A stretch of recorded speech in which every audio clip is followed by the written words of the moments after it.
will make off with your children. He'll come after them in the night. No! No one will be safe until his head is mounted on my wall.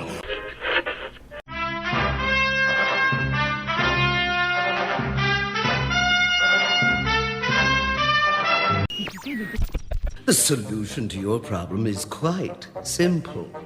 The only way to get what you want is to become human yourself.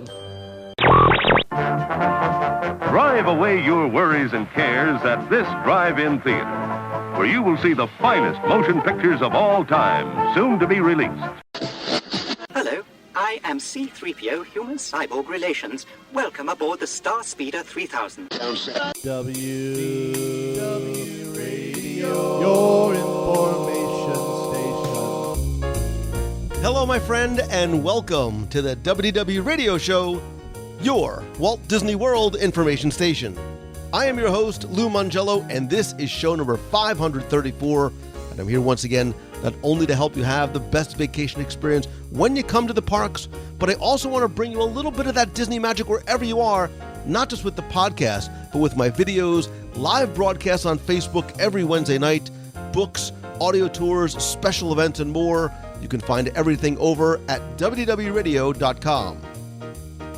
So I'm going to open up the inbox this week to answer your questions about topics including dinner in Magic Kingdom, what's actually included when you go on a Disney cruise, the origins of Disney cast members, tips on going solo to Walt Disney World, things to do for young couples, marathon logistics and where to eat the night before a race, my tours of the Magic Kingdom, our favorite lands in the Magic Kingdom, and more. I'll then have the answer to our last Walt Disney World trivia question of the week, and I'll pose a new challenge for your chance to win a Disney Prize package. Then stay tuned to the end of the show for more information about our next Meet of the Month, a special event coming in 2020, your voicemails, and more. So sit back, relax, and enjoy this week's episode of the WDW Radio Show.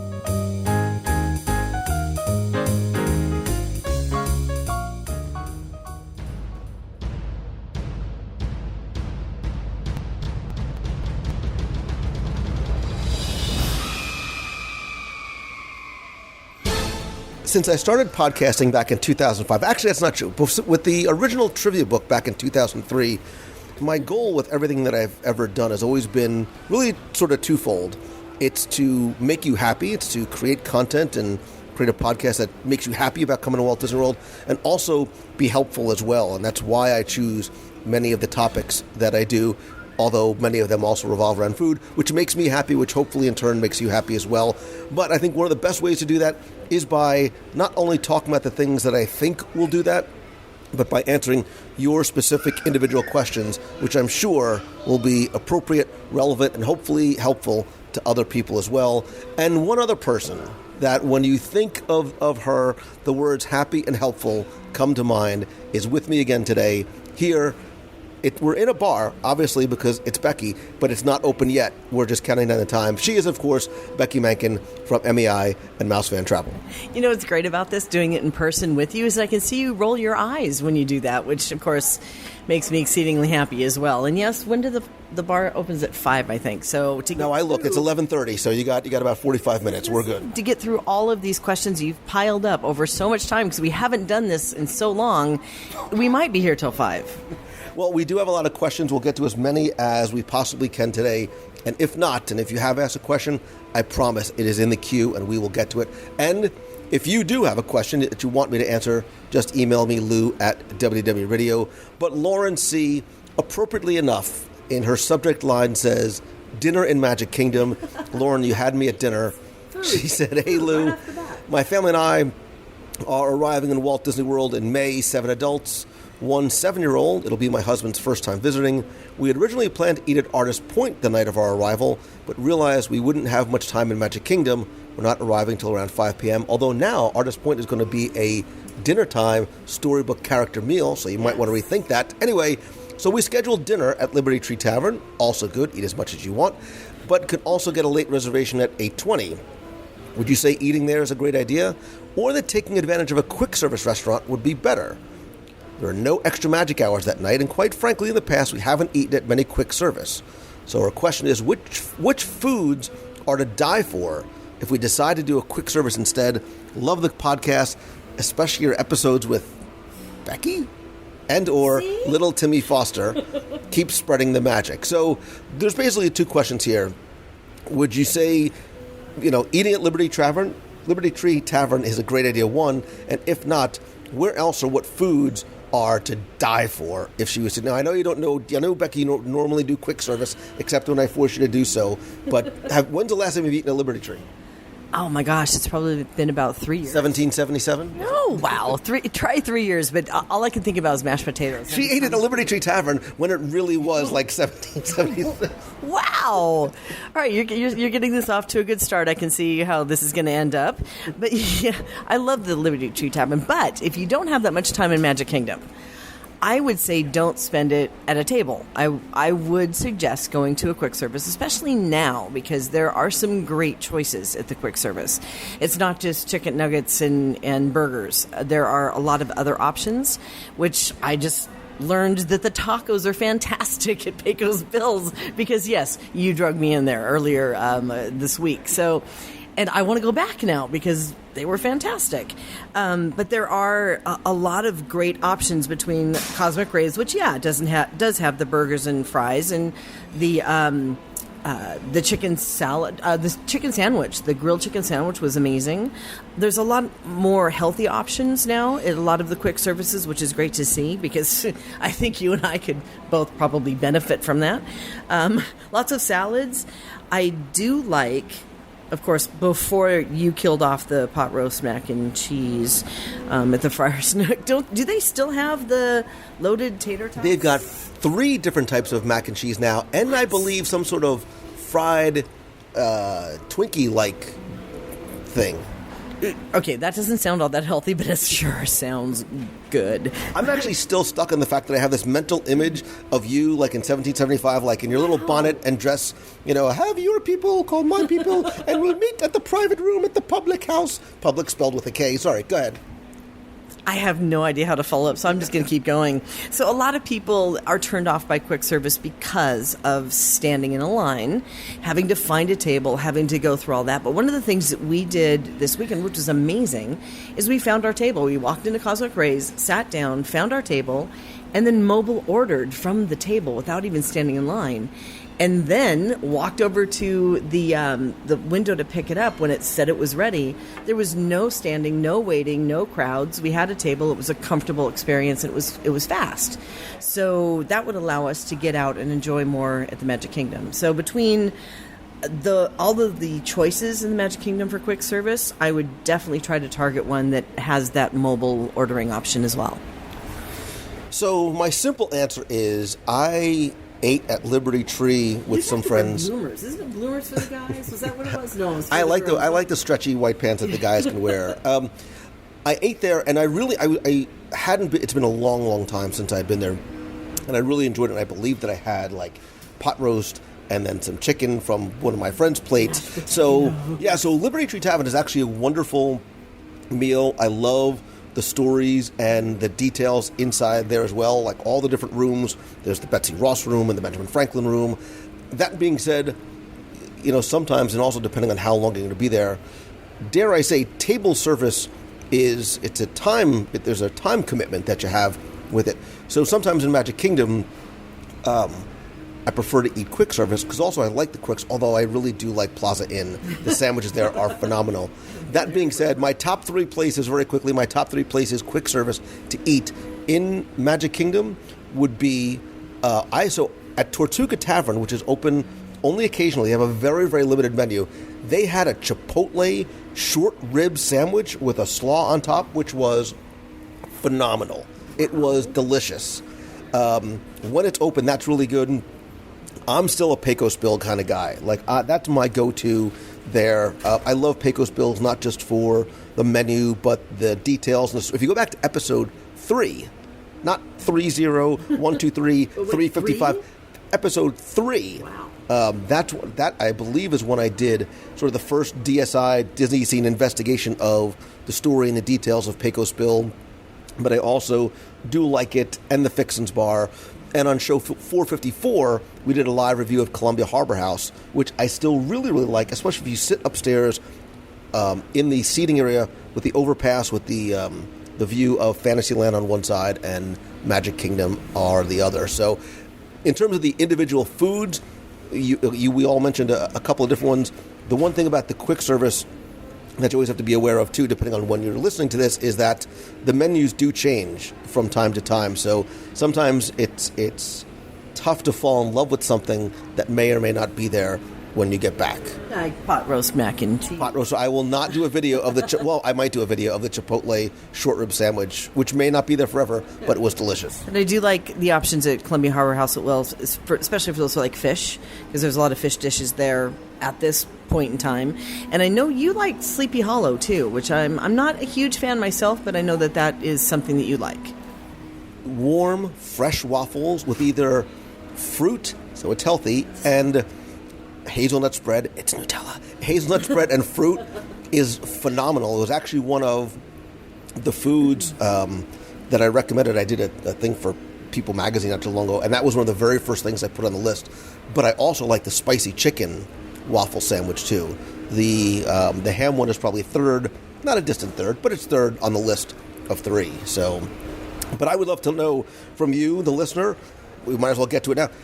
If you could eat only one thing in Magic Kingdom, like you could take Lou Mangello, I'll buy, but you could take me for one thing in Magic Kingdom, what would that individual food item be? Go to our Facebook group, go to wdwradio.com/community, answer that question there, and maybe we'll go together. I have no idea why I want a fried Twinkie, but it's calling me. I shouldn't. You could also get them at Raglan Road. They have fried Snickers. They might have fried Twinkies there. The outdoor counter service at Raglan Road, I think everything on the menu might be fried. And I'm joking, but there's a lot of fried things on the menu, which obviously means it's healthy and delicious. These are not necessarily in any order. Chris Gara says, any meal, but only one. I know I should have had breakfast and lunch before this. Okay, for terms of the question, time of day could be any time that fits your choice, but assume you have a prepaid park ticket if needed, and assume you have an ADR or wouldn't need one. Just assume you could stop in and eat, is what he's saying. Say you were traveling through the Orlando area and only had time for one meal, breakfast, lunch, or dinner. What restaurant would you stop? I could have answered this question in the first sentence. What restaurant would you stop in and eat at, and why? I know what you're going to say. Of course you do. Yours is, I'll just leave you to yours. I really, really love Tepanetto. I think that would be the one that I would go to, because I love the teppanyaki style. I love the food there. I love the mixture of the meats and the vegetables. I love that you get dinner and a show. And more so, I love the fact that you're seated with a whole bunch of different people. So if you're going in there with a group of 8 of your friends and family, and or you're going to meet new people at this table, I just think it's a great experience as well as good food. I am going to take you to task on that. Because I'm going to make a dining reservation there for you and I and 6 children. No otherybody else. Just me, you, and 6 hungry, hot, tired, screaming kids. And I want to see what kind of show we get put on there. My answer is easy. I am, for no other reason than because of how much I love the food and the service and the atmosphere and the ambiance. It's Boathouse. If I want to go for a casual, fun, consistently delicious and well-served meal, it's Boathouse in Disney Springs. Shocker. I know.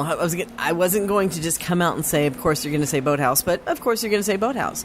It is a fantastic atmosphere. It is, the service is wonderful there. The food is incredible. And personally, if it wasn't hot and humid, I would probably have said that as well.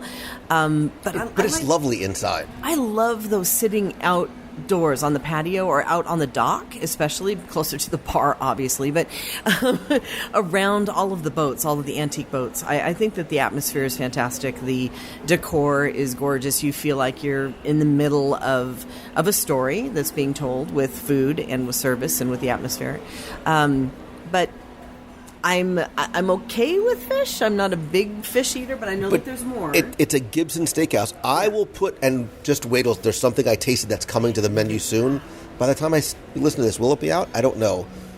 There's a new steak that they are importing in from a country oh so very far away that is only fed a certain type of food. I tasted it. It is to die for. You could cut it with a knife. Well, you can cut it with. Of course, you can cut it with a knife. You can also cut it with a fork. It's like butter. Okay, so true confessions here. I've never had dinner there. I've had lunch there. There was only one time. Remember, we all went, but I was late because I couldn't get there on time. Grand entrance.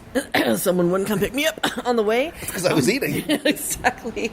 So you've always said that they've got some of the best steaks on property. Obviously, mine have always kind of been Shula's at this point, so I'd like to see the difference. So maybe we'll have to go have a steak. Play your cards right, sister. Maybe we'll have a dinner meeting there one night this week. Yeah, I could even. I mean, I could throw out breakfast ones and lunch ones and dinners. What would you do for breakfast? What would be your go-to place for breakfast? So I think when people say breakfast, they go, "Oh, Chef Mickey's." Like it's a Chef Mickey character breakfast. It's actually probably not where I would go. If Boma wasn't so far away. Boma's breakfast is delicious and incredibly unique.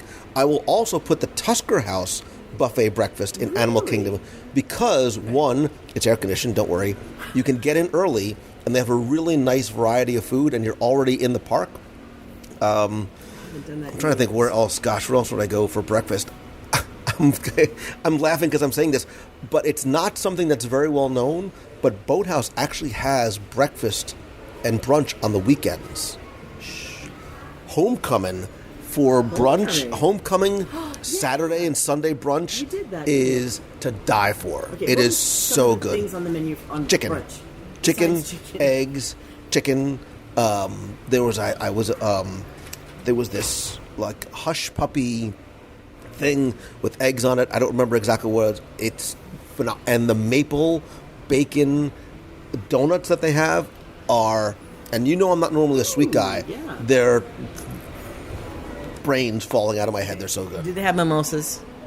Yes, Becky, they have mimosas. There's lots of different. They have a ginormous Bloody Mary. I remember seeing on the table. Wow. Okay. When I was there, might have to add that to the list. All right, let's go to the next question. Lou, I'm looking to book a restaurant. No, I'm only kidding. Dylan Gamble says, "Hey Lou, I'm looking to book my first Disney cruise. After talking about it on our last Nation call, thank you for being part of the Nation family, and looking to surprise my wife with a getaway. I hope she doesn't listen. I mean, I hope she does listen, just not to this show." John Smith. What is included with the package when you purchase it? And for food-wise, is it included, or do you pay separate, like in the parks? Thanks for all you do, Lou. Dylan. I will let the travel agent in the room answer this question. The travel advisor, the professional in the room. What's great about I'm a professional cruiser. Look at me. This body doesn't happen naturally. So yes, food's included. Yes, as a matter of fact, it is included. What is included? It's so good. What's great about a cruise is that so much of the experience is already wrapped into the price. And get room service. There was a time way back when we could say everything was included, but because there's so many different great experiences on board a cruise, some things do have additional charges. But not Cabanas, which is my favorite restaurant on board. But your stateroom, along with all the taxes and port fees, are included, obviously.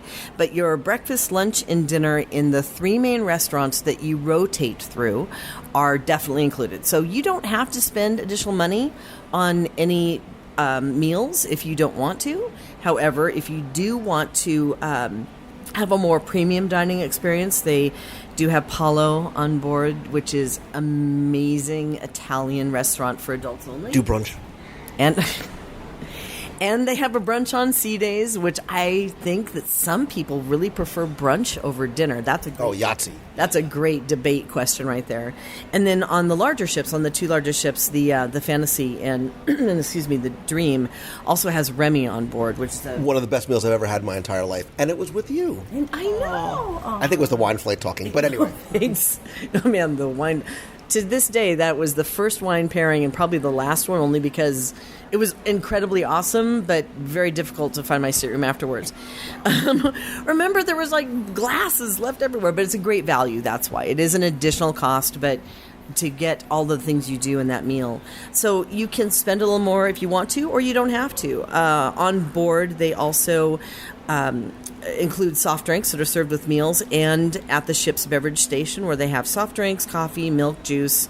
Also what's included, most of the entertainment, like movies, the Broadway-style shows, and the youth clubs. So your kids can also enjoy their time on board as well at no additional cost. There are babysitting services for the younger fare that is at an additional cost. So there are some things that are included, some things that aren't.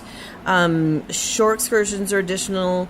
I really wish spa and treatments were included, but they're not, sadly. Otherwise, I don't think anybody would ever leave that because it's pretty amazing. Specialty drinks and alcohol, obviously, are additional. Wah, wah, that's what gets me in trouble.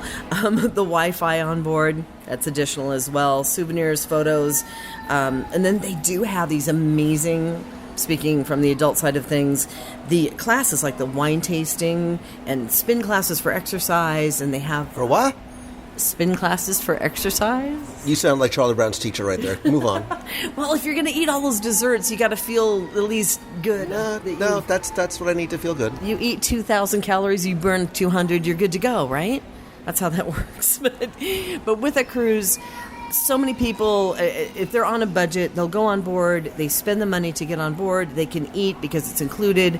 You may not do shore excursions. You may spend the day in port and just enjoy the pool.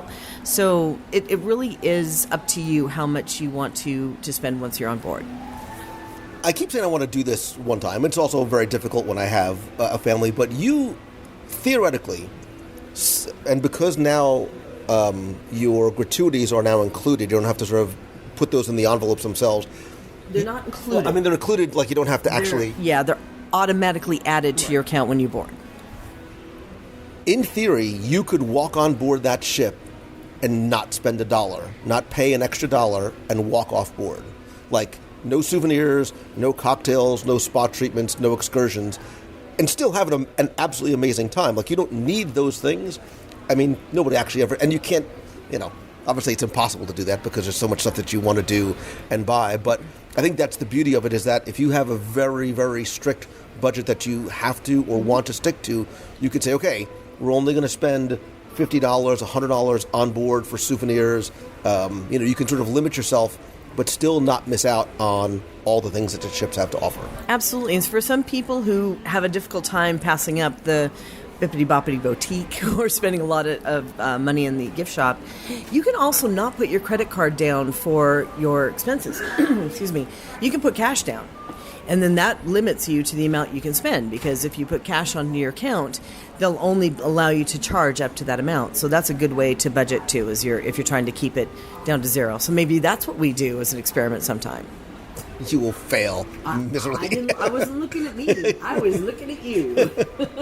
I'd like to put some Bitcoin down on my vacation. Kyle Finnewarth says, Hello, Lou. I'm reading directly from the email. Hello, Lou, ! And that other person, Becky. That other person? I don't make monkeys. I don't trade. I just trade. It just says it. You added it. I have a Disney history question for you. Oh, that's why you said the other person, because I've totally added that. Do you know any details about how and who, what, when, or where Disney parks and resort employees came to be known as cast members? Did the term originate from Walt from day one at the opening of Disneyland? Was it something that came about sometime later? I'm a former college program cast member, and I remember our traditions instructor doing an excellent job explaining why we were called cast members, but I really don't remember anything beyond that. And unfortunately, it never occurred to me to ask. I love the show and always look forward to the next episode. That's Kyle from Philadelphia, Go Giants, Pennsylvania. So, Kyle, you're right. The term actually does originate from Walt himself. When the concept of using these theatrical terms for park operations came to be at the very beginning. That's why everybody is a cast member. You're on stage, you're off stage, you wear a costume, not a uniform, etc. Actually, in terms of the traditions class that you went through, which originates all the way back to the very beginning, that's actually credited to somebody by the name of Van Arsdale France. Back in early 1955, probably around March or so, when Walt was preparing for the opening of Disneyland just a couple of months later, he hired France to undertake the task of training all of the staff to bring his vision of this exceptional level of customer service, really revolutionizing the hospitality industry to life. He created the University of Disneyland, which was the training center, which is now known as Disney University, and really executed on Walt's philosophies of customer service, this philosophy of cast members, and obviously, Kyle, you'll know this, being sort of ambassadors of happiness and creating happiness for others. So when you look, you'll find his name definitely on Disneyland's main street. I'm 93.9% sure it's on Walt Disney World. I don't remember exactly where. When you see his name on his window on Main Street, that's you can thank Mr. France for your training and why you're known as cast members. So Andy Merritt says, Lou, how to do a short day in the park. I love the podcast. I left a rambling voicemail to this effect recently, but I discovered the podcast a month ago, and I've been listening on my commutes to and from work since, and to old episodes. Thanks so much for bringing some magic to an otherwise dull trip in and out of Boston. I had a question I wanted to ask for selfish reasons, but thought it might make an interesting podcast topic for you too. I have a work trip, I'll put air quotes in that for those of you that want to come but don't really have to come, to Orlando coming up, and if it works out right, I'll have some downtime that I want to use to visit one of my favorite parks, most likely Epcot, which is my favorite place on Earth. His, not mine. It's one of mine too. But anyway, my question for you is this. If you only had enough time to spend, say, 4 or 5 hours at any of the parks, which would you choose and what would you try to do? Perhaps you could even give your thoughts about what you'd do in any of the parks, given a very limited time to visit. Anyway, thanks. Keep up the great work. All the best, Andy. So, Becky, you've got 4 or 5 hours on a typical day, any park. Which one would you choose, and what would you try and do? This is hard. I'm trying to come at it from a perspective of not being at Disneyland all the time. But if it wasn't summer, for me, I would probably go to Animal Kingdom, believe it or not, at this point, because I really did fall in love with Flight of Passage, and I haven't been on that attraction since we were on that attraction. So it's been several months for that. But I love animals, so for me, I would probably... They're so delicious. No, that's no. We're just talking about steaks. I know, but that comes from a grocery store, and it's got cellophane on it, and no. Anyway. And Banshee is so nice and tender, too. Anyway, moving on. The safari, maybe do a backstage tour for an hour. Wander around and explore the trails. So for me, I really, really do enjoy that park. A lot of people used to call it the half-day park, but now you're spending half the day standing in line for Flight of Passage. So hopefully I have fast passes to do it quickly.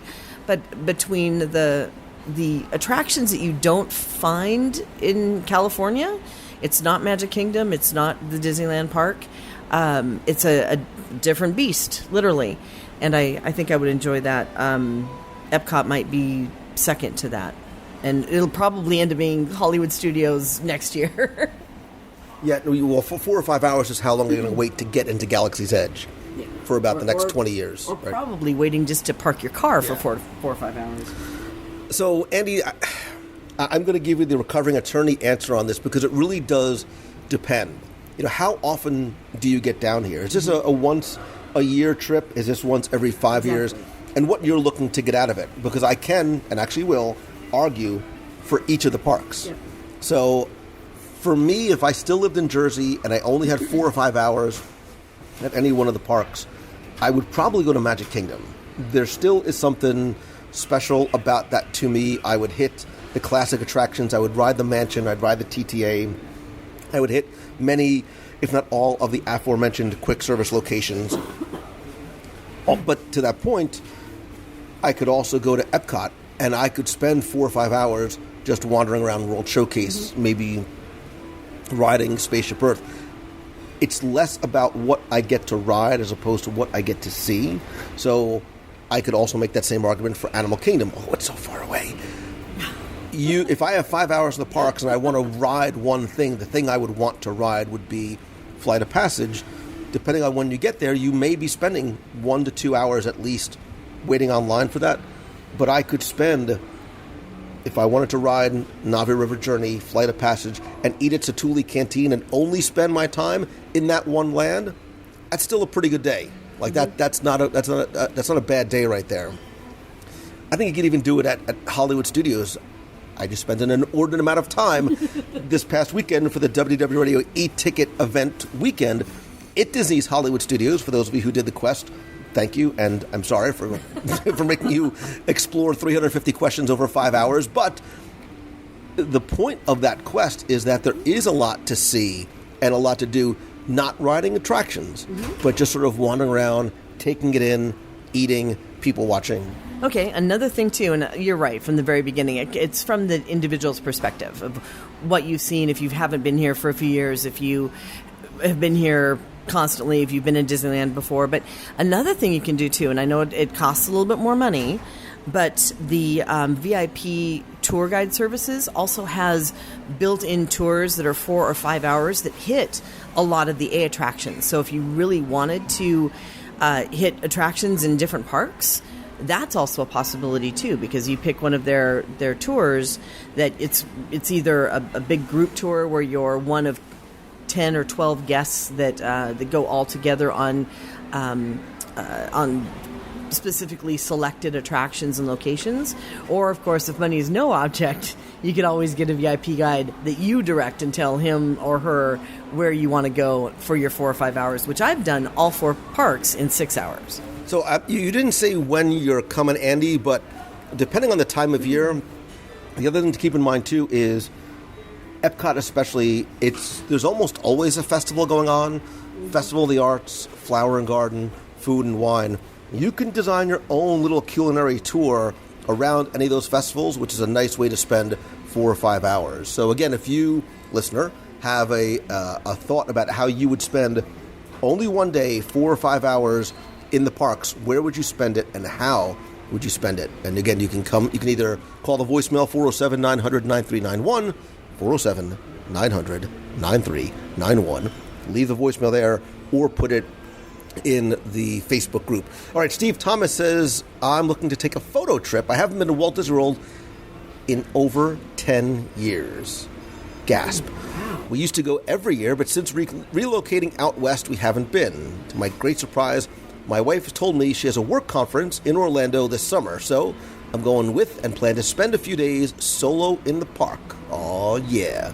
My question for you is, do you have any tips for a solo trip focusing on trying to get some great pictures and explore the history? I'm going to pretend that pictures was actually food. The stuff that slows us down and would bore her. I'm planning on picking up your audio tours to listen to, which are still on sale for $10, while I explore Magic Kingdom. Any tips or resource suggestions would be great. I'm actually going to direct you to not 1 or 2 tips, but I'm going to give you 10 reasons to go solo, which we did back on show 453. And for those who are listening who are like, solo? Who would go to Disney World solo? I love going by myself to Disney World. I've done it since I started researching my first book in 2003 when people thought I was a lunatic. And by thought, I mean present tense. They still think I'm a lunatic for different reasons. But I think there are lots of reasons and advantages to going. And I think you're right. If you're looking to get pictures, and look, there's nothing better or worse than standing in that spot with the flowers, and you're waiting for the monorail to go by, so you get that shot with the flowers and the food and the monorail or the selfie or whatever it is. When you have people who are with you that want to go ride something, they want to go eat, they want to go walk, that's sometimes a hard sell. Is you need to wait here for about 4 minutes until the next monorail comes by so I could get that shot. And I think as a photographer, you are approaching the parks very, very differently than probably anybody else in your group. So I think the audio tours, and this is not meant to sound like a shameless plug, but will hopefully draw your attention to some of those overlooked details and story points in the parks that you can try and find and get that special shot that you're looking for. If you're into photography, look for anybody. These might not fit your dates. However, the after hours experience where you're in there with just a limited number of people, some of my best pictures I've ever been able to capture were during after hours, one of their events in the Magic Kingdom. So I love walking around alone. I love being able to self-direct and then sit down on a bench and then watch all the people go by, or like you said, find that perfect shot the perfect ice cream cone just before it melts right in front of the castle. So you got that perfect Instagrammable thing too. Being solo, a lot of people are kind of afraid of that, but there's always somebody around to pal around with, especially in the WDW radio community. But I really do enjoy just taking it in and walking through at my pace and going on the attractions. Use the single rider lines when you have that available to you. There's a lot of great advantages to being solo.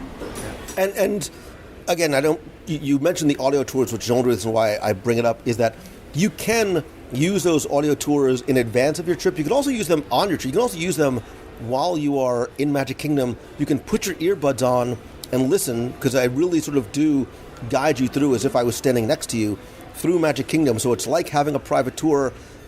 But again, if you were doing that with other people, it would be very rude and inconsiderate to be walking around with earbuds. I hate seeing that in the parks. I'll tell you, it's very creepy, though. When you're walking around with earbuds in and listening to you, I feel like you're behind me, and it's just odd.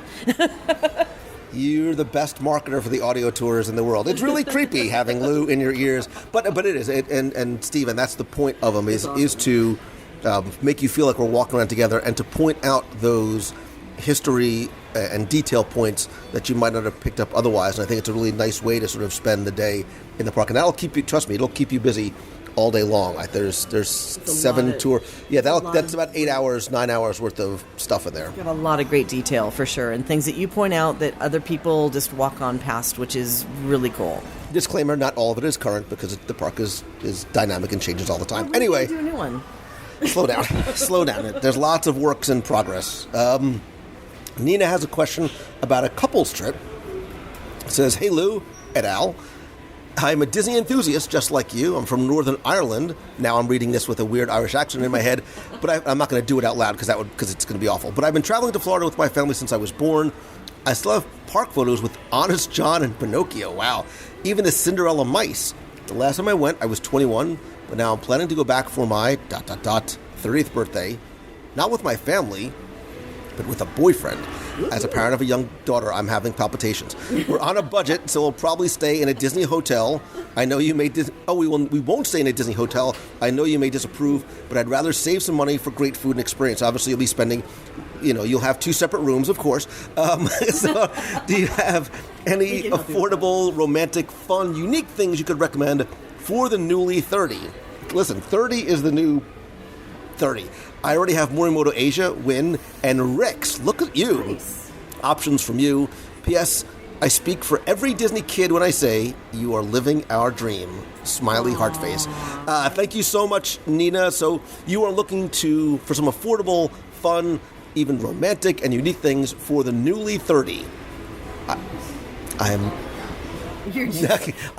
dying to make a joke, but I won't. Becky, what sort of recommends do you have for the newly 30? You're trying to get yourself out of that. You're trying to get your daughter dating out of your... I was going to talk about your memories of being 30, but... Wow. Which wasn't that long ago, by the way, just to go on record. You celebrate your birthday yesterday, so... I know, but it was 32. Were you at the public house? It was 30. Anyway, all right, so first of all, you were talking about property. Before we go into things, you were talking about where you're going to stay. If you are trying to save money, if you don't want to do the value resorts at Disney, which are technically on property, I highly recommend you look at the Disney Springs resort area. That is so easy to get to Disney Springs and then use the transportation from there. But of course, the Disney Springs hotels also have resort transportation to the resort or to the parks as well. Depending on the date, those can start as low as $85 a night, and the location is on Disney property, pretty much, or technically. So there's a lot of options for you on where to stay and save money. Very quickly, I will tell you that one of my favorites, and it's where we do Momentum every year, the Wyndham is a great resort. It's the closest resort to Disney Springs. You walk right from the resort over the bridge. Like, it's a great way to be able to have access to it without having to worry about having a car or getting an Uber or anything like that. Because some of the other hotels down Hotel Plaza Boulevard are a little bit farther of a walk.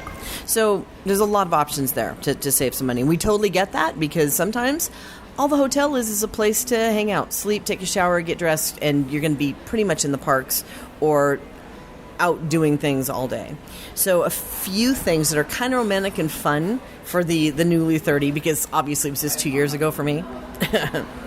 No eye roll. He didn't even give me an eye roll. Anyway, so like hanging out in the boardwalk one evening and enjoy the free entertainment that's all over in the boardwalk, and then you can have an adult beverage at the Bellevue Room, which is one of my favorites. You can hang out at night and just listen and watch the people and watch the entertainment that goes on the boardwalk. I also like the thought of having dinner at Sanaa, maybe, and then hang out at the fire pit for the stories and the animal watching at night, which is really kind of cool, neat thing to do.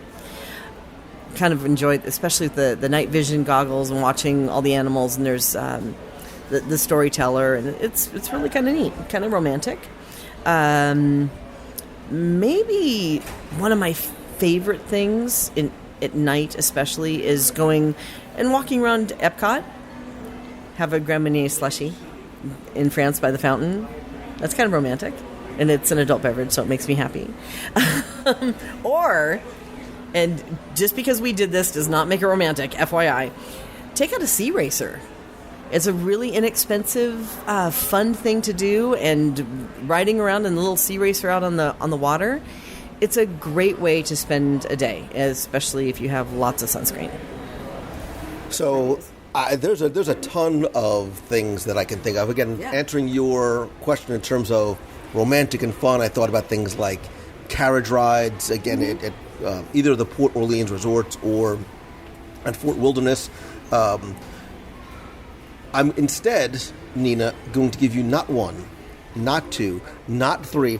I'm going to give you 102 unique things to do at Walt Disney World that you probably may not have done before, including a lot that are very inexpensive, if not free. And because I like you, and because I want to celebrate your 30th birthday in style, I'm going to give you the book for free. Aww. It's free to everybody. You're so nice today. I know. If you go to WDWRadio.com, right on the homepage, scroll to the bottom, you can download the 102 things to do at Walt Disney World at least once. A lot of those things either are possibly off the radar, you've never done before, and I really wanted to find exactly what you mentioned, those fun, unique, and yes, often affordable, if not free things that you can do.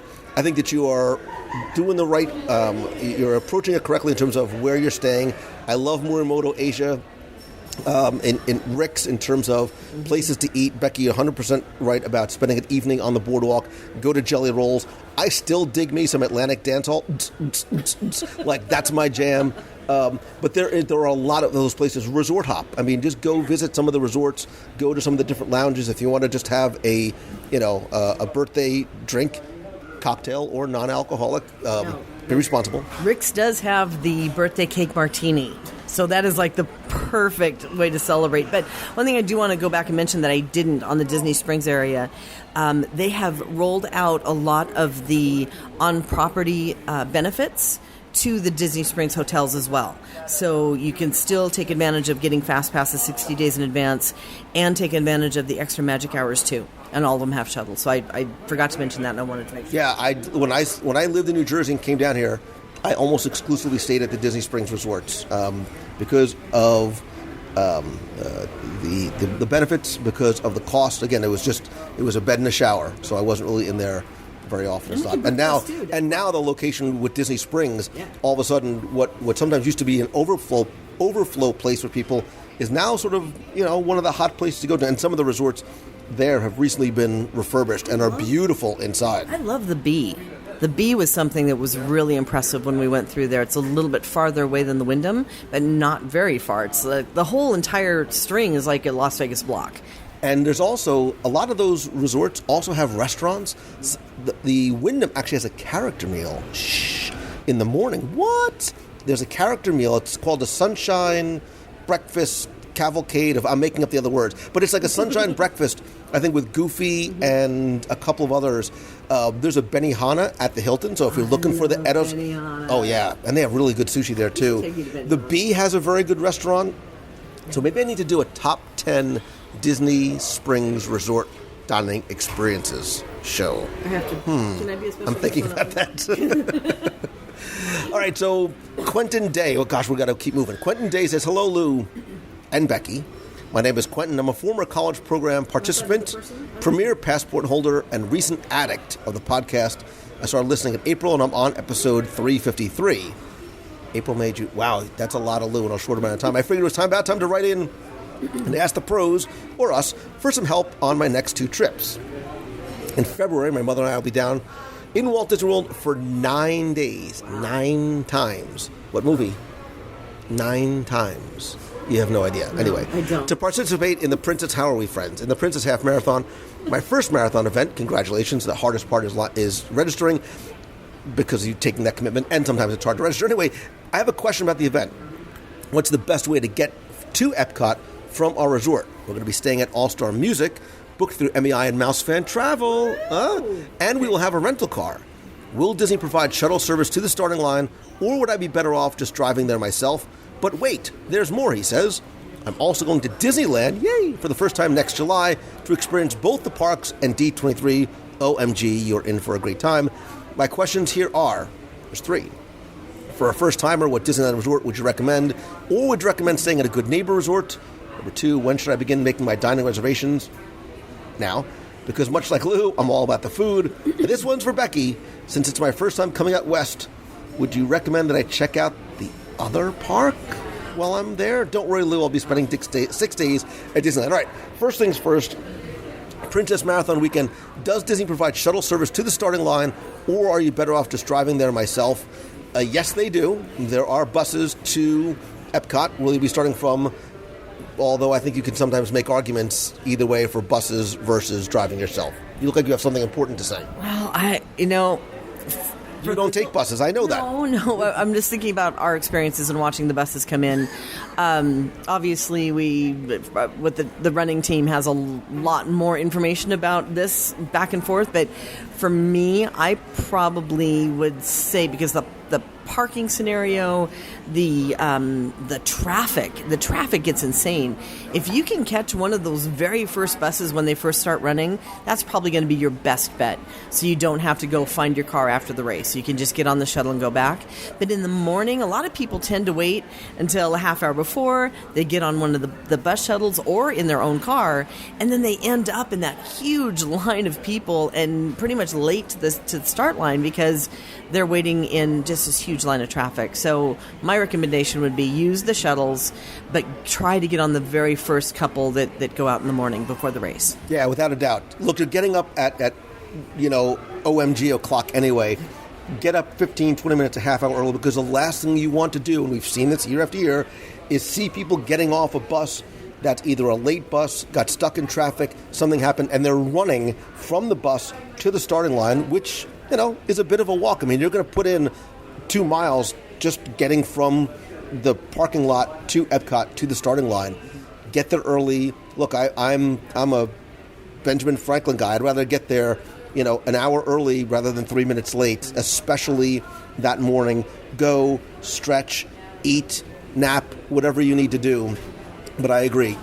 Driving can sometimes be problematic, especially if you don't know where you're going, depending on when you leave. If you get stuck in traffic, there's a cascading domino effect of things that could happen that could detract from what I believe you said is going to be your first marathon event. Yeah, and so many roads closed, too, where you think, oh, yeah, it'll just be easy to go this way and that way and go that way. All of a sudden, there's a barricade, and they're saying, I'm sorry, you can't go this way. So if you're not familiar with what you're doing, stick with the shuttles. And I would recommend, whether it's ours or other, but ours, come join the WDW Radio Running Team. It doesn't matter if it's your first time, if it's your 1000th time. Go to WDW Run, and you could be part of the running team, because we do have a group of, now I guess we're coming close up to 700 people who have been running for more than a decade, who will be able to help you navigate all of those, questions on a grand or a more detailed scale. Now, in terms of Disneyland in July for D23, you are in for the time of your life. I'm actually going to go backward, and I know it's your first time coming out west, checking out the other park. From a D23 perspective, the days of D23 are long. They are exhausting. They end late because there's usually evening events. Don't count those days as Disneyland days. Right. You may get to go into the park for a little while. You're going to have to buy a ticket, but you're not going to be in there until nighttime. So if you're spending 6 days at Disneyland and you're counting D23 as part of those days, don't. If you're spending 6 days total, you'll have 2 days at Disneyland. So don't sort of overbook yourself thinking about going somewhere else. There's enough to eat at Disneyland anyway. Well, but as a first-timer, what resort would you recommend staying in, or a good neighbor resort? And when should he begin making diner reservations? I want to hear your thoughts. So for me, and I think there's advantages to all of the Disneyland resorts, as well as some of the first time I stayed there, I stayed at a good neighbor resort across the street. It was like a Best Western, which was like 20 feet away from the entrance to Disneyland. But if you want that full immersed, like retro OG Walt Disney Disneyland experience, I love the Disneyland Hotel. Oh, I do too. The only thing that is above that would be the Grand Californian, but for entrance to the park only. That's like, it's a convenience factor, and that's it. For me, Disneyland Hotel is the biggest and best. But after doing this so many years, we've done every single D23 expo that's come out, and we're going to be doing this next one. What I've found, I completely agree with you, Lou. Try to keep them separate. So either go pre of Expo and figure that Expo is almost in a whole nother city at that point. I would recommend that you stay at one of the Good Neighbor resorts for the Expo days. The ones that are right there. There's a Hilton there. There's a Marriott there. There's a couple of great moderate resorts that are right next to them, within easy walking distance of the Expo. Right, because it's not like, to be clear, it's not like Disney World at all. No. Like, everything in Disneyland is walking distance. Yeah, exactly. But at the end of the Expo at night, your feet are going to be tired and hurt. You're going to be spending all day in the convention center anyway, so don't worry about too much of your hotel scenario. I would do the Good Neighbor Resort near the convention center for the Expo days, and then transfer to a different hotel for your Disneyland days. So you've got a little bit of a split stay, but then you can immerse yourself in the park experience and in the Disneyland experience. And yeah, you can stay right across the street at the Best Western or the Fairfield Inn. There's several great hotels there, moderate and value resorts that are easily within walking distance. But as you said, if you want that real quintessential Disney experience, the Disneyland Hotel is probably my first recommendation. Yeah, and in terms of dining reservations, you're all about the food. My answer is a bit of a caveat, which is I wouldn't make too many, because I think, especially in Disneyland, there are so many good, quick service options. Like I say this about Disney World, dining at Disneyland is very much an attraction. There's so much that I would recommend to eat even before doing a sit down. But what I would do is think about making dining reservations for the nights of Expo. Right, places like Downtown Disney has wonderful restaurants. We always seem to end up at Ralph Brennan's Jazz Kitchen and Tortilla Joe's, which I both really like. Catal is another nice restaurant in Downtown Disney. The resorts have great restaurants. Storytellers Cafe, Napa Rose, if you're looking for something a little bit more fancy. Steakhouse 55, bingo, like excellent. Also in the Disneyland Hotel, but I would not, because it's going to be your first time there, I would not spend too much time doing sit-down locations. You might want to do a couple of those quintessential Disneylands if you can get Blue Bayou, if you can get, there's a couple, now I'm going to go completely against what I said, because I'm like listing in my mind 20 restaurants. Right. And for a moment there, I was going to disagree with you when you were saying, don't worry about it too much. But then thank you for adding that at the end, because, I think that especially if it's your first time there, you need to do at least one or two of the things like Blue Bayou or New Orleans Cafe or, some of those that have been there for years that you can enjoy. And the window at Disneyland is 60 days out. And if you go back and read some of the online stuff, people say, oh, don't worry about making a reservation in Disneyland. You really don't need to. That has changed. That has definitely changed, especially over the past year, and especially when you have the D23 Expo going on. A lot of people come in pre or post of that, and there's reservations go very quickly. So if there are a couple of things that you want to do, pick a couple of nights and do a sit down, or you can also do a late lunch, which helps too if it's the menus typically are the same, but the prices can be a little bit lower. Or go to New Orleans Cafe and have, or Cafe New Orleans, have the sandwich, the Monte Cristo sandwich, which you can feed 2 people with that one plate. Speak for yourself. I've never been able to finish that entire plate. It's fantastic, but it's so rich. But you're right. There's a lot of places within California Adventure, which I know you would go right to the Cozy Cone. But there are a ton of different quick service grab places that you can enjoy too. But hey, Lamplighter Lounge. I was just going to say, we just did a bunch of videos about Pixar Pier. I mean, you can spend a day dining around Pixar Pier. Yeah. I'm going to make Becky excited. Jack Jack Cookies Num Nums, Senor Buzz's Churros, the Poultry Palace, Bing Bong Sweet Stuff, which wasn't there, and the Lamplight Lounge, which is the new hotspot for a lot of reasons. See if you can still get into the secret. If you watch the video, go to facebook.com/WDW Radio.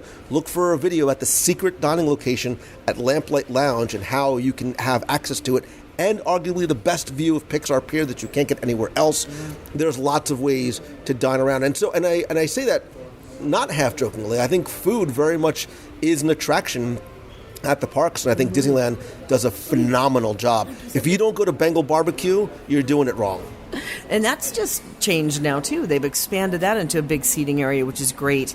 But, I mean, you just mentioned the chicken place, which, do you remember getting that thing? There was more chicken than we could actually eat in that. It was only because we had like 19 things right before that while we were doing the video. Yeah, I know. But still, it was a really good meal. It had a lot of chicken, and it had the sides on it, and it was just it was a good lunch meal. So there are a lot of options there for sure.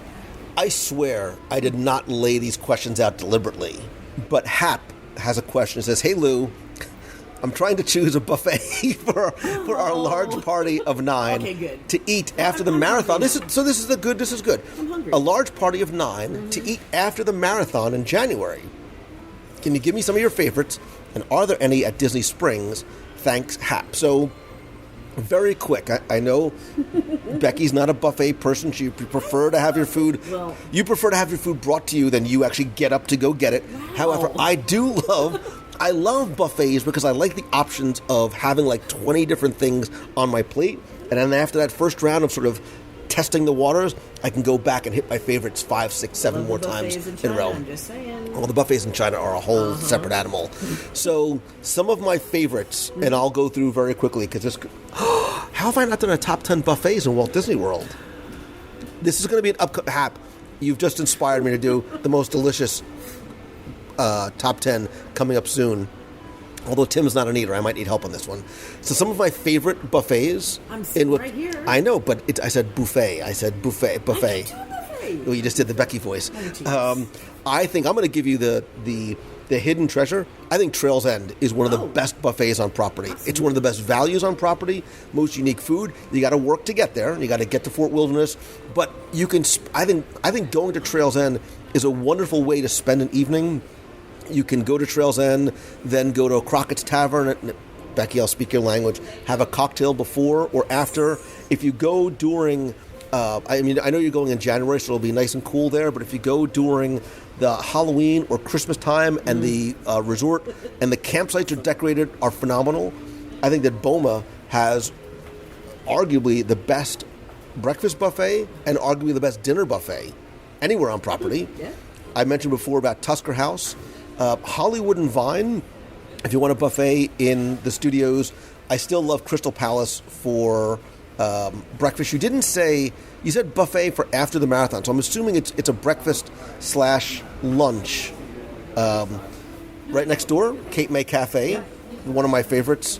1900 Park Fair. Beer Garden, if you like a little Oompa Loompa, and I don't mean like the little I don't mean like little orange people from Willy Wonka, but like you want a little fun and music and ambiance. If you could pick one, so it's after the marathon, we're all nice and hungry, shocker, where's the one buffet you would go to? Well, you already said one. Cape May was the one that I came up with immediately because it's close. After the marathon, you're tired. You just want some sustenance. And they do have a great variety. But one thing I wanted to mention, because I completely agree with you on Trails End. I think Trails End is one of those hidden gems that has a great price point. And if you don't want to take the 42 buses to get there, because, of course, even if you have your own car driving, one of the neat little things about the minivans is they can take you right up to the location. So if you don't want to do all the work to get there, that's a tip. Yeah, and I think no matter which one you pick, you really can't go wrong. No, I don't think so either. And yes, I am. I like buffets. I like food. Obviously, I like food. So just... I like when the buffet is brought to me. That's the best. It's like sometimes in Japan, you sit down and it's like a conveyor belt of food, and the buffet. I didn't have that. I didn't see that. Well, you will. We're gonna find one. We're gonna find when we get to Japan in October. Which, by the way, there's like 3 spots left. If you still want to go to WDW.com. Next year. Right, next October. WDWradio.com/Japan19 for details. We're going to eat so well. Oh my God, I can't wait. All right. We're running long. Shocker. 2 very quick last questions. Okay. The first one is from John, Christy, Johnny, and Daisy McCullough, who say, Lou, great work as always. Thank you. But I have a problem. Oy, I should have read this in advance. I just saw that it was a short question. I've reached the end of the Magic Kingdom walking tours. Not a bad problem to have. The family and I have been through the walking tours in all the podcasts. Wow. Especially the ones that pertain to the Disney Cruise Line. But we're wondering if and when any new tours of other attractions in other parks might be arriving. Keep up the good work. So, don't laugh. So John, Christy, Johnny, and Daisy, I'm going to give you a multi-part answer to a very simple question. If you're looking for some of those similar details and stories and tours of attractions, go back and look for DSI, Disney Scene Investigation, some of the other ones where I really sort of go into detail about specific attractions. And actually, if you are looking for an easy way to find them, here's a pro podcast tip. And I believe it might only be for iOS, there's a free podcast app, not the Apple Podcast one, but it's called Overcast. If you download Overcast, it has a search function. So you can search for top 10, God help us and save us, you can search for Becky Menken, you can search for listener email, you can search for DSI, any of those things, and it'll pull the list right up there. Now, in terms of audio tours, there are plans to finish all of the other parks, but just to, because I actually get this question a lot. Right, so there's a couple of ways I'm going to answer. So in terms of doing the other parks, here's the sort of peek behind the curtain. I feel like the great and powerful Oz, and there's this little dude just back there like screaming into the microphone, which is kind of like how it looks when I'm recording these. So when I do an audio tour of a park or specifically a land, it's like writing a book. It's like researching a book, writing a book, turning that book into a script, and then editing down that script. It used to be so it could fit on a CD. Now I've either done like Tomorrowland as a 2 CD one, or now primarily just digital. It doesn't matter. But then I have to go out and actually walk the park, continue to edit along the fly, record that audio, then go back. I record all the background audio. I mix it. I produce it.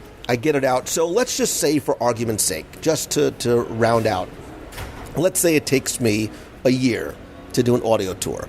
Let's move over to Epcot Center, assuming it would be next. I would have to do an overarching history of Epcot Center, an overarching Future World and World Showcase, so that's 3. Let's just say that there's 7 pavilions in Future World, there's 11 pavilions in World Showcase. We'll ballpark it and round out that there's 20. If it takes me a year, let's say it takes me 6 months, it would still take me 10 years just to do Epcot. So there are plans to do those additional audio tours. I'm going to try and streamline the process. However, if you go back and listen to some of those DSI and detail shows, that very much is what those are meant to do. And also, if you are a member of the WDW Radio Nation, I do monthly scavenger hunts through the parks, which, while they're not audio tours, are very much meant to convey and deliver the same kind of things, which is bringing you to places and stories and details that you might not have found otherwise. If you go to WDWRadioNation.com, you can find out a little bit more. You look like you have something important to say. Not a bit. No, I admire the process because I know how much work you put into those. And, of course, just as Walt Disney said, it's never going to be complete. So everything is constantly changing. So the moment that you think you've got something down pat and probably go through that entire process to roll something out, something's going to massively change. Yeah, the Toontown Fair audio tour is flying off the shelves, just FYI. They're the best coasters this year. It's capturing a moment. Actually, but no, it is. It's very much capturing a moment in time because, and it's like writing a trivia book. It's like doing an audio tour because of how long the process is and how dynamic this place is. There's some things that are outdated the second it comes out. But then again, you're also going into a huge amount of detail that is, constantly changing as well. So it's a lot of work, it's a lot of time, it's a lot of effort, and the moment you've got it, it changes, which means you have to do the next version, which means you need a clone. A taller, smarter, better looking clone. But look, for the most part, the audio tours are still, the audio tours still are relevant, and 95% of the stuff is still there. So if you go to WDWRadio.com, you can find it there, or they're also available in iTunes. Although if you go to WDW.com, they're still on sale for $10 each, but it doesn't matter.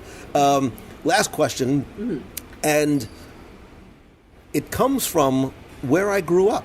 Really? Yeah, well, sort of, next door to where Plainfield. I grew up in Plainfield, New Jersey. Chris from South Plainfield, where we had our store, and my office was there, Chris from South Plainfield says, what section is your favorite in the aforementioned Magic Kingdom? It depends. Are you asking me for when I was doing the audio tours or my favorite section? Because it is. I will tell you that when I was researching the audio tours, I really fell in love and learned so much about Liberty Square. All the things that they didn't teach me in school, I learned. That's a shirt. Like everything I needed to learn in grammar school, I learned from going to Disney World because I learned so much about American history, like real American history, from Liberty Square. But Becky, I will let you go first. What section is your favorite in the Magic Kingdom, and why? No, so you weren't supposed to come to me first. Disneyland, I could definitely tell you. I was. She's going to say the Club 33 section, but it's not open yet. Well, haven't seen that yet. That's going to be Adventureland. But that's not my favorite section. It might be later on, but it's just not right now. Honestly, at this point, it always has been. But I love Haunted Mansion too.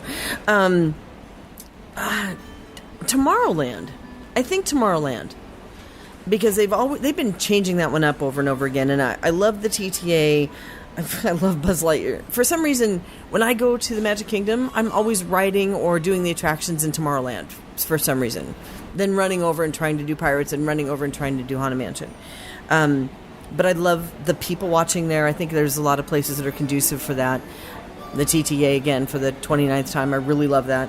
But I guess, and at Space Mountain, when I could ride it, I loved that. But Tron is coming. So there's always some changes that are coming there, and I know that it's not the Tomorrowland of tomorrow yet, but with Tron coming, that or Main Street, you know what, all of them. I'm done. That was a helpful answer. I'm thinking it through because I didn't really have a pre on that because you just shoved the mic in my face.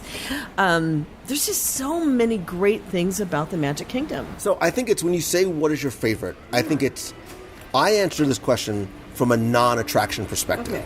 So I am almost taking attractions out of the equation because for me, the section that's my favorite, I think of where can I go and wander, sit, people watch, probably with a snack in my hand. And so when I think about it that way, my answer does go to Magic Kingdom. Obviously it goes to Magic Kingdom, but it goes to Main Street USA, where I can sit, I can look at the windows, I can wander in and out of the stores, I can look at the details, I can reminisce about what used to be there. Magic Shop, I miss you so much. But I also feel that same way that I love, and it also depends on time of day. Yeah. Like Frontierland and Adventureland at night are just wonderful. Like I love wandering the streets of Frontierland, hearing the sounds in the distance. So I take all of those.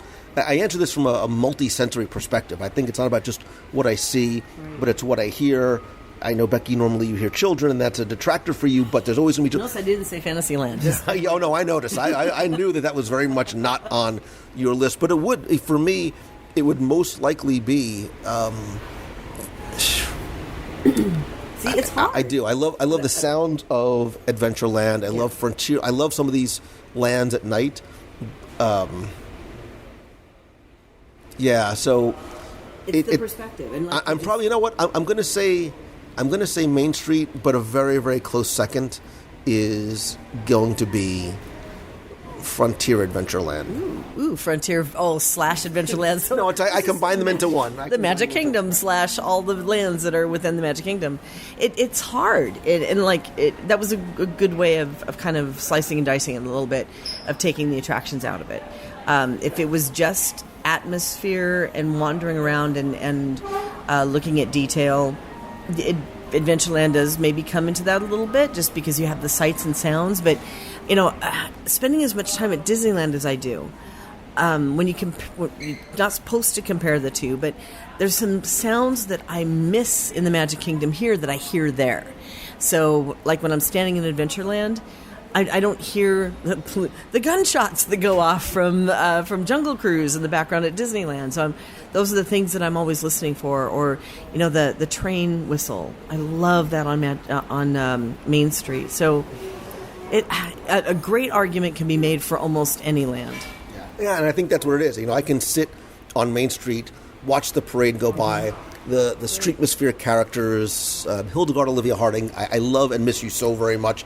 The train whistle, the horse-drawn trolley, the castle forecourt stage and show off in the distance, the music, the background music. I just love the stories of the individual shops. So my answer will be Main Street, with, again, those others as a very close second. But I think this is a great question that all of you can and hopefully will and should answer.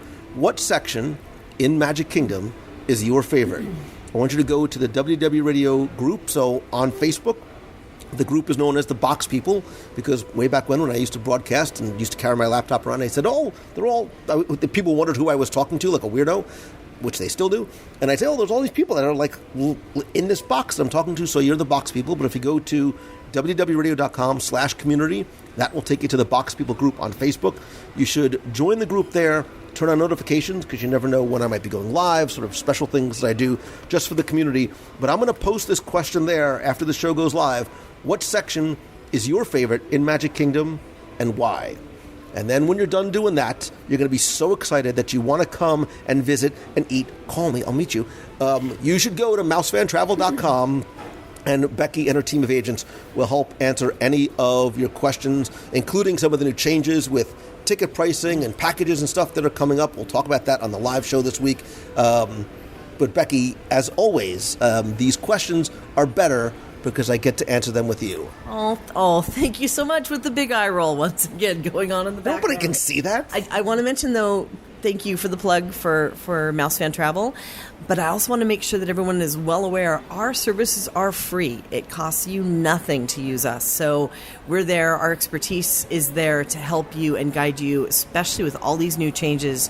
We can help you through them and decide which is going to be the best way to spend your vacation dollar and get the most from it. So we're here to help you. It's free of charge. And don't roll your eyes. Never, never, never. Are you taking me for dinner again? Well, listen, we have I'm starving, and we have a whole lot. Yeah, we have a top. Well, we've always had like a top 30 places that we needed to go eat. If I had like a coin for every time you said, and I'm going to take you to blah, I think we got 10 years worth of. I'm going to pay you. I'll pay you in Bitcoin. Is that still? I don't even know if that's still a thing. But if you have a question that you would like us to answer, again, email me, lou@wdwradio.com. If you have a comment about anything that we've talked about today, or just a hello from the parks, call the voicemail at 407-900-9391. And as they say at the end of still one of my favorite movies, which is Wreck-It Ralph, and in Disneyland at the parade, when can we do this again? I promise we will do it again really, really soon. Maybe we'll do it next month when we're in California on our Adventures by Disney. Oh, I can't wait for that. We'll do it from Disneyland. That would be perfect. I can't wait for that. Maybe I'll pull some Disneyland questions Or if you have a Disneyland question, ask it and we'll do a Disneyland Q&A show. Or maybe research trip, yo. Or maybe some Adventures by Disney stuff, because we're going to be on an Adventures by Disney to Southern California that we've maybe sprinkled a little extra pixie dust on it this year, because that's what we do when we do things together. And then Japan next year. Again, if you want to find out about Japan, I promise you, and I will leave you with this, our Adventures by Disney to Japan in October 2019 will be the trip of a lifetime. Becky Mankin from MEI Mouse and Travel, thank you. Thank you, my friend and listener who's sitting here at the Ale and Compass at the table with us, or hopefully that's how you feel. Thank you for listening. Thank you for your questions. And yes, it's time to eat. We get to go back to Tokyo Disney Sea for mochi. Think about it. Think about all that food. Why? Is there anything else on the agenda other than the food? I thought this was just a culinary tour of Japan? Are you Japan. kidding? Yeah, that's the reason why I was going. Remember the popcorn carts? So many types of popcorn. And the chandu tails and the dumplings at breakfast. Oh my God, I'm going to be 900 pounds when I come back and I can't wait. Body like Baymax. You can get me one of those SEA banners. Just fold it up, put it in your pocket, no one will notice. I think I don't want to spend my time in a Japanese prison. I want to spend it in the Japanese parks and Osaka and Kyoto and all the other places that we're going to go. This is going to be amazing.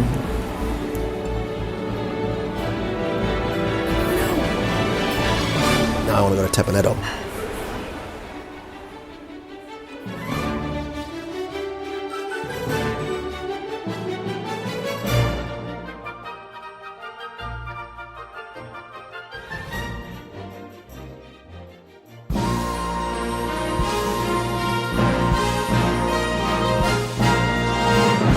Time for our Walt Disney World Trivia Question of the Week, where I invite you to test your knowledge of Walt Disney World's history, or see how well you pay attention to the details, sometimes in what you see, sometimes in what you hear.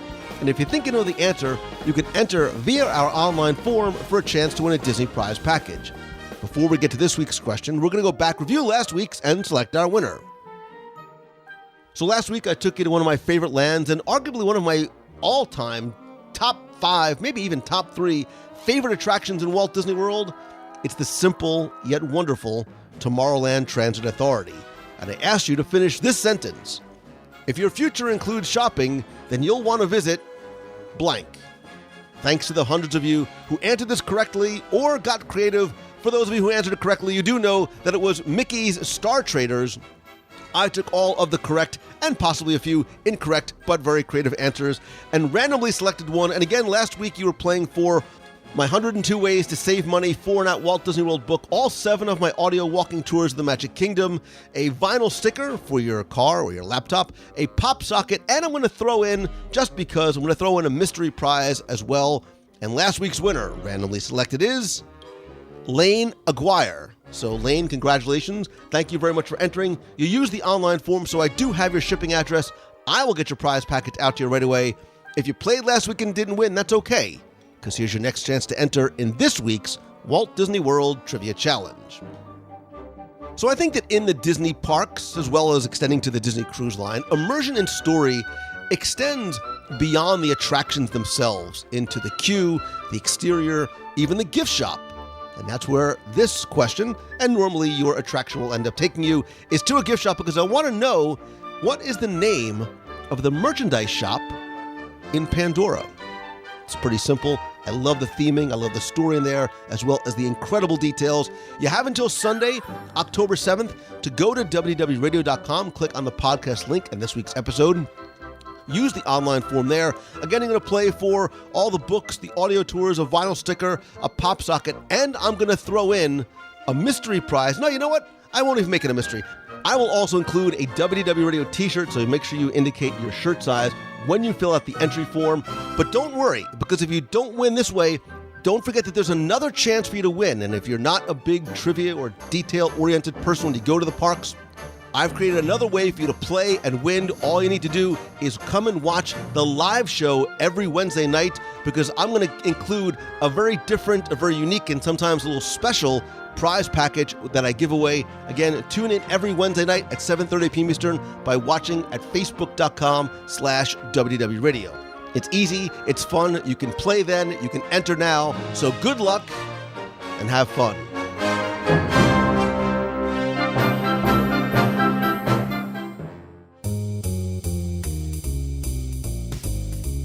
That's going to do it for this week's show. Thank you so very much for taking the time to tune in this and every week.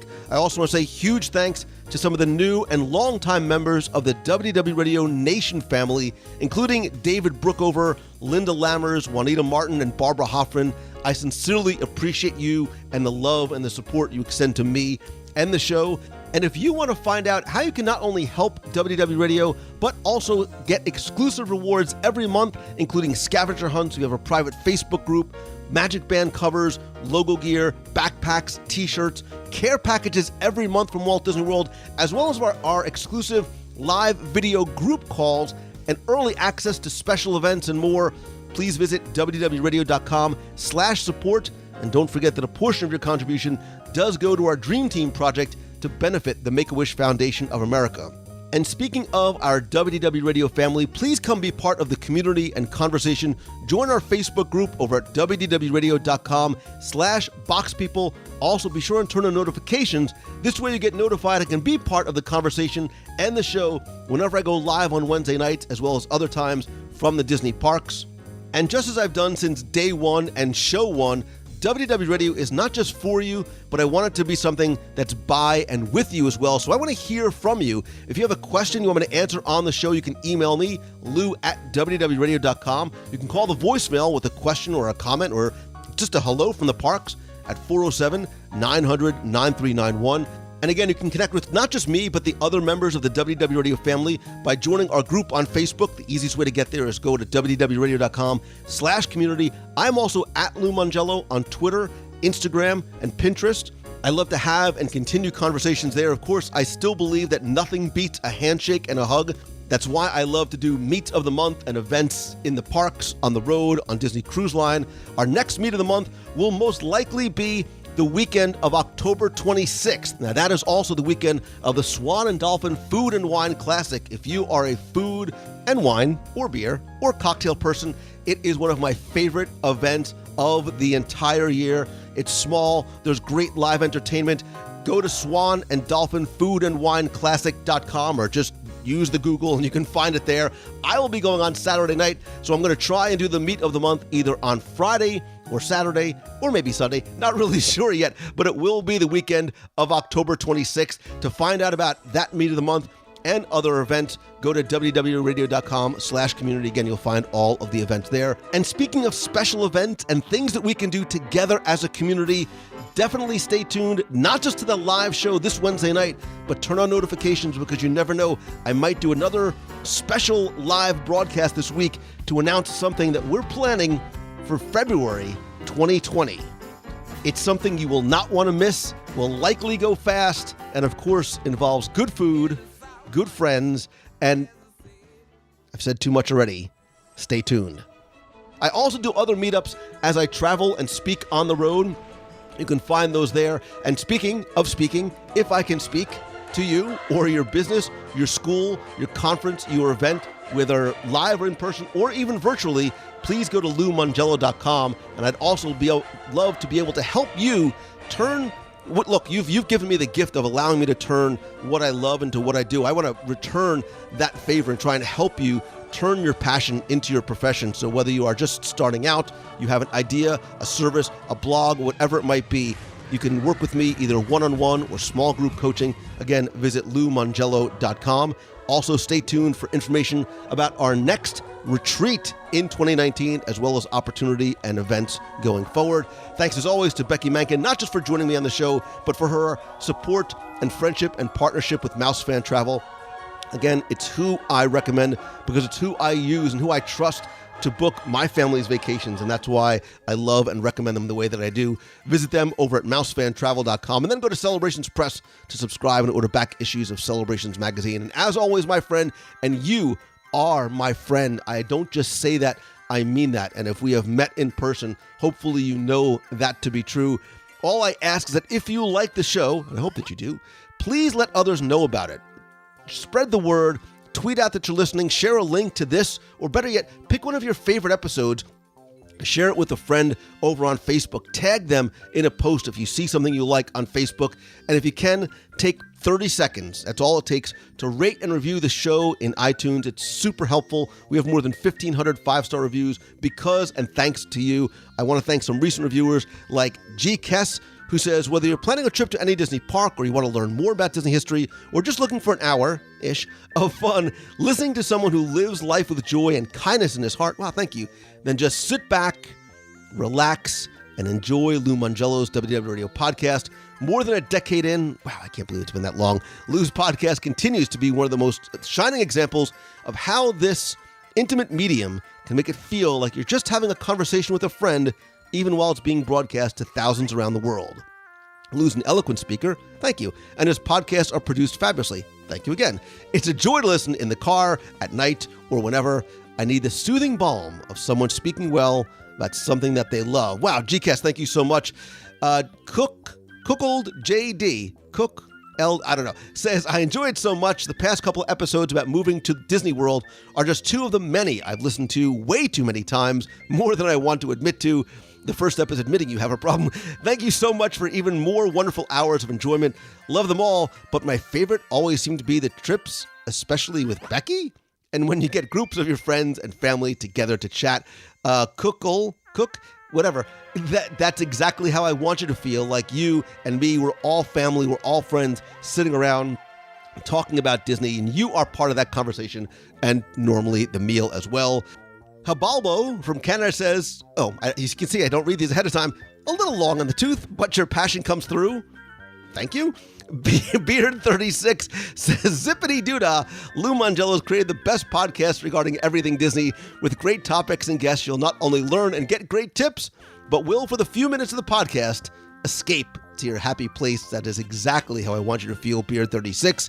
And Ike 2025 says, I love your show. I'm 11 years old. Oh, I dig this. And I'm a Disney enthusiast. I love your show and have been listening for 2 or 3 years.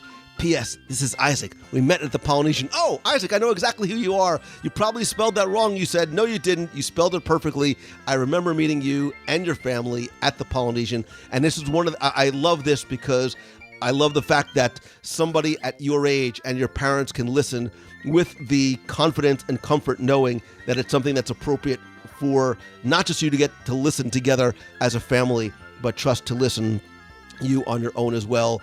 So Isaac, Beard, even you, Habalbo from Canada, Cookled, and G. Kess, thanks again to all of you for taking the time to write in and review the show over on iTunes. Again, if you go to wdwradio.com/iTunes, it'll take you right there, or just search for WDW Radio in iTunes. And finally, and most importantly, thank you for the love and the friendship and the support. I wake up every day and go to sleep every night with a smile on my face, and it is because of you. And I hope that this show and the things that we do together makes you feel that same way as well.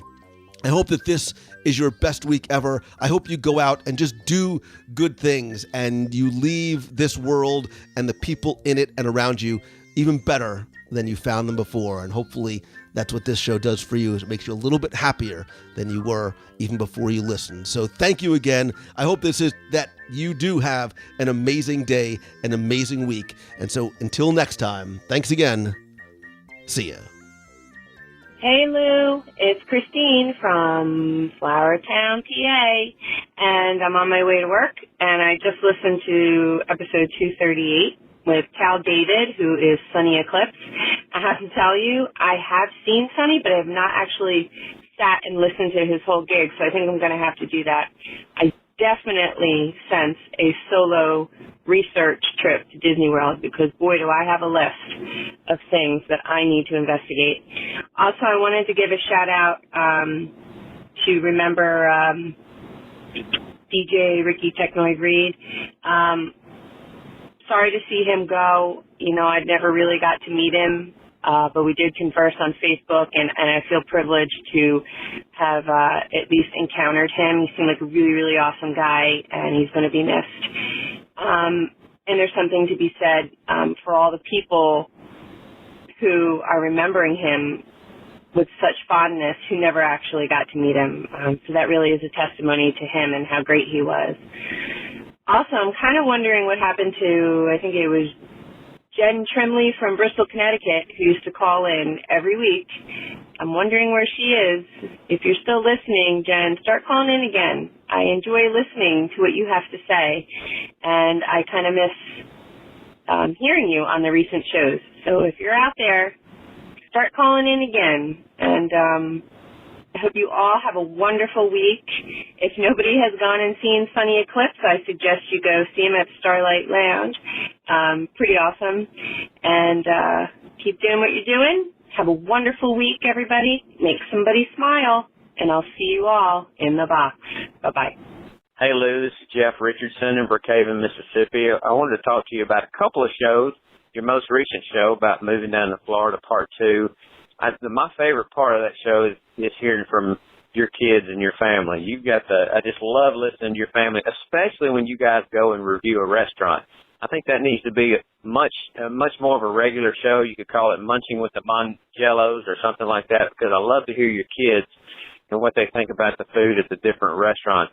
Also, I was just listening to one of your older shows, I believe it's show 113, somewhere in that range, about rainy days at Disney World.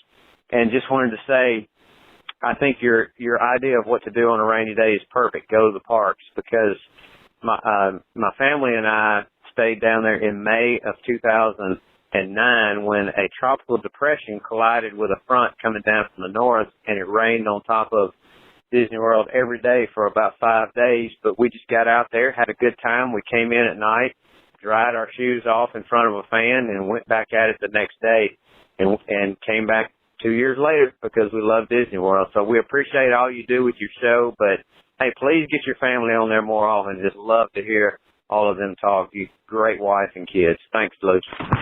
Lou, my name is Chris Perella.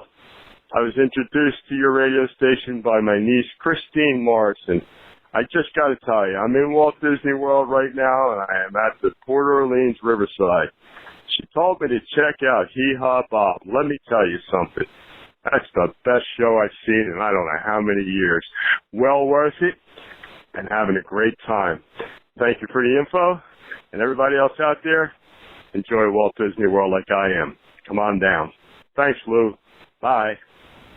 Hey, Lou. My name is Alex Byers. I'm from a little small town in Georgia, USA, and I just was calling to say that I love your show. It is awesome, and to be honest, I listened to you a couple of years ago, and I lost you, and I was trying to get back, and honestly, I couldn't remember your name or anything like that, and anyways, long story short, I found you again, and I have been listening to you ever since, and I just really enjoy your show, and I love to hear not only you, but all the other voicemails that come in.